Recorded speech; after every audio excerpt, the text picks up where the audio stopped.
Welcome back. Now our team tracking temperatures that are getting lower and lower by the hour.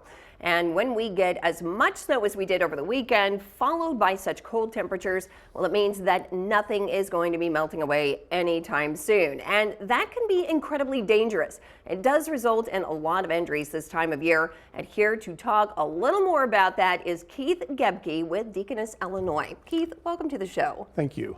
Course. Now let's just start off. Do you happen to see a lot of slip and falls this time of year? It always goes up when we have icy conditions. Sure. We've had probably double the amount of falls in the last week from what we normally see. Is that often attributed to anything, or is it just a matter of trying to get from point A to point B?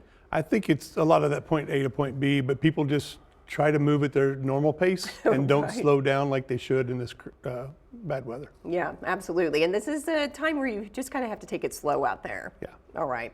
Well, a lot of kids have been out of school, and it can be tempting to get outside and play. What's your advice for parents out there who do have the kiddos that want to play in the snow, want to go and hit those slick sidewalks? What do you say? Bundle them up. Okay. That's the big thing. Cold exposure is really tough. My grandchildren, for instance, were out this weekend, and just a few minutes out in that frigid temperatures can really cause some skin damage. So covering all the areas and then bring them back in quick.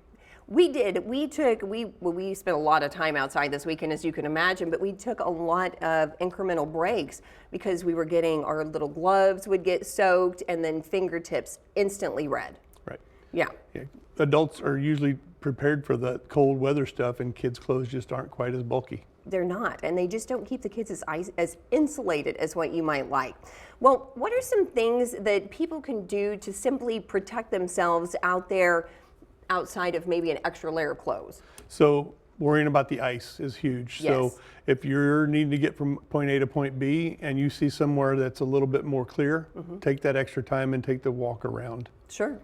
I will often grab the hand of one of my children, or if my grandma is with me, I'll help her walk across.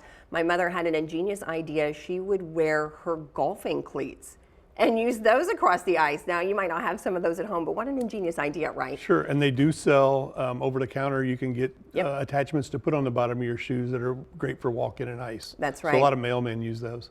Well, so if someone does happen to slip, of course, that moment is kind of embarrassing and they might want to laugh it off. But what are some of the signs that they might actually need to get medical attention? So obviously, if there's any kind of deformity or if they're not able to move an extremity, then they're going to need to get that radiographed. So come in for that. If the pain is just simply not going away after a couple days, what you thought would normally go away, then you need to follow up. What about swelling? Does that indicate anything? Sure, and a lot of times just swelling is just a sprain or just a contusion, and an ice pack can work for that. But if those are not helping, then obviously seek medical attention. Okay, so if that pain lasts for really any significant length of time, go get it checked out. Yep. All right.